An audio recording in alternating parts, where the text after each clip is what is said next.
So in our lessons recently, we've been talking a lot about improvising and how do you know your way around the neck. And we first took a look at the pentatonic shapes and have since introduced the idea of the cage system, or being able to see the chords up and down the neck through the various different caged shapes. And it was when I was practicing today the solo to the Eagles song, Already Gone, that I thought it'd be a really good lesson to dissect that. It's a very short solo. We can use this as an example of how both you can see how the licks live both in the pentatonic shapes as well as the cage system.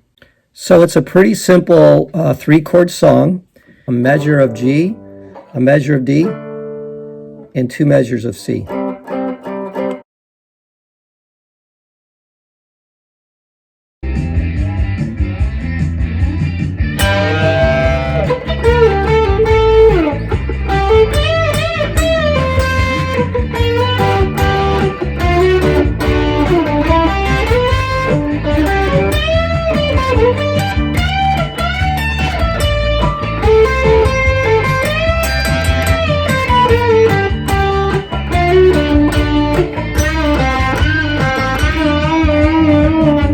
So I'm going to dissect this measure for measure, and to help, I'll put up here the corresponding pentatonic shape we're talking about, and maybe over here the corresponding chord shape that we're talking about when we're dissecting the solo. So the solo begins, if you think the key is G, so the lick begins with a big bend on the 15th fret.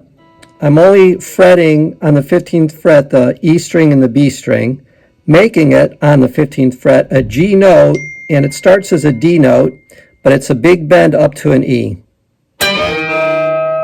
So that is over the G chord. And what I want you to notice is this pentatonic shape.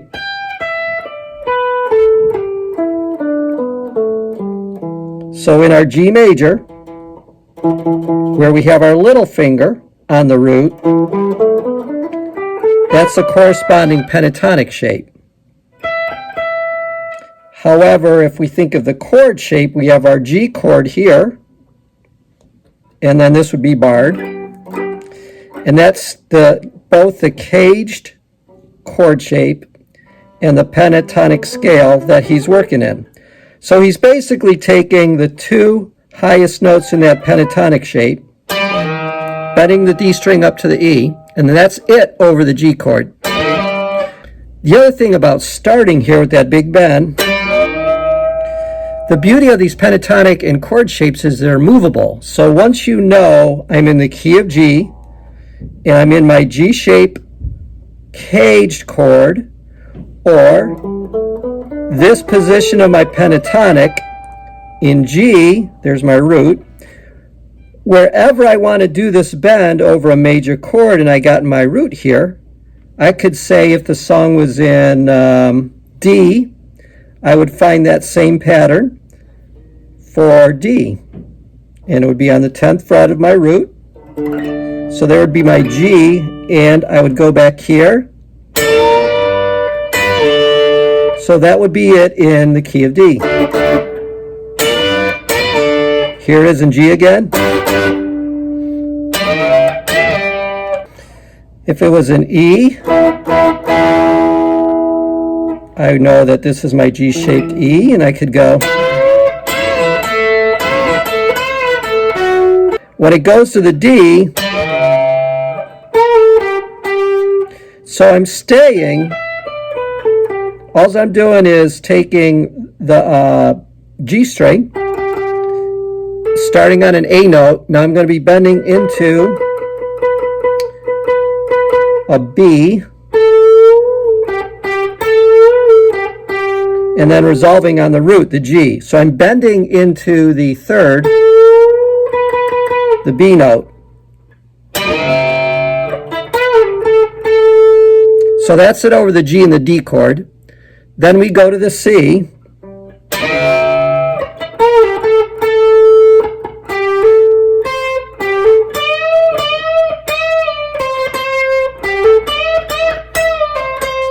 So to me, I'm seeing the C-shaped pentatonic. So here's our D-shaped C. And then if we bar that, there's our C-shaped C, excuse me. And what he's doing, that would be this pentatonic shape. Real similar to the other.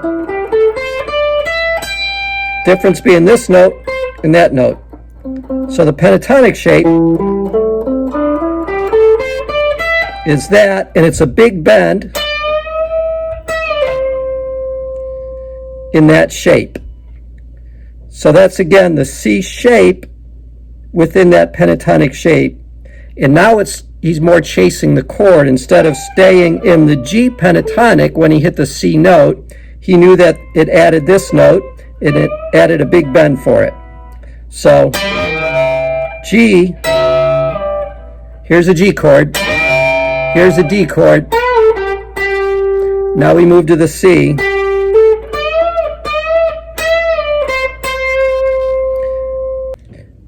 So now we move to bar 2, and over the G chord there's a quick. So I'm hammering onto the B note of the B string on the 12th fret, and then he's doing a double stop on the G string and the B string, and because we're on the 12th fret, that's the G note or the root of the key, and the B, which is the third.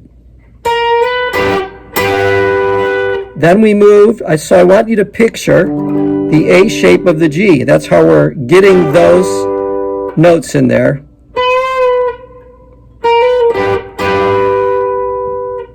And then when we move to the D chord, if you picture the E shape, the strings that he's using are also a hammer on to the third, so we're going from the F to the F sharp, and then back to the root.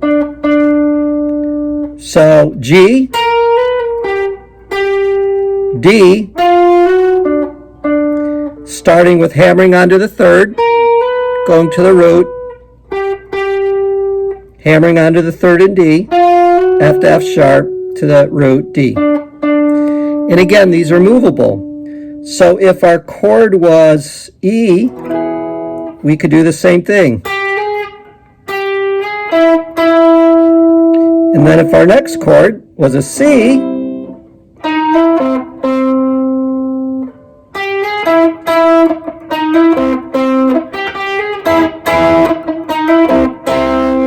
and again, you could do that wherever you have that E shape and D shape run. Just like when we learned you can, if you're in the E shape, the A shape of the E, and we go to the G shape, you have this bend. Well, you also now, as Don Felder is showing us, have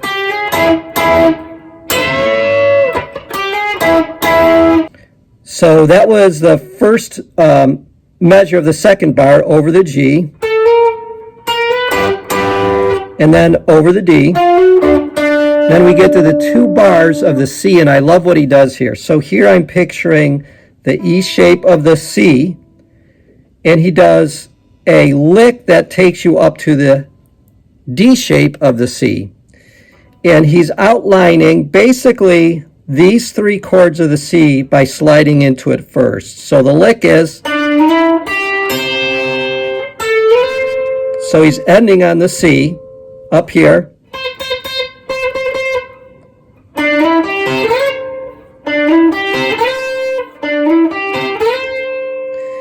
And then he does a similar lick outlining the D shape of the C.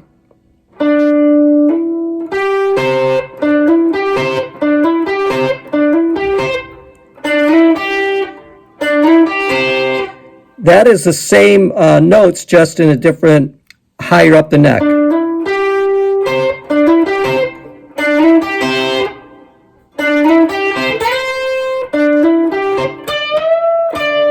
So that would be the end of the C measure.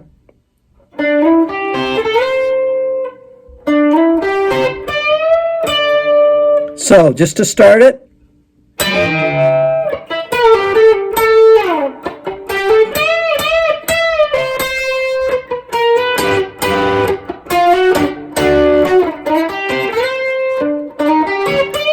Whoops. For bar 3, we're going to move back to the G, and we have this lick. Over the D, then back to the C.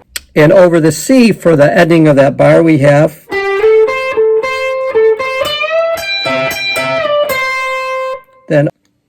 then for the final G, we have,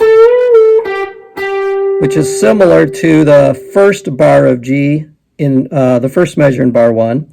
Same with the D. Whoops. So that was the same riff, and then it ends on the C.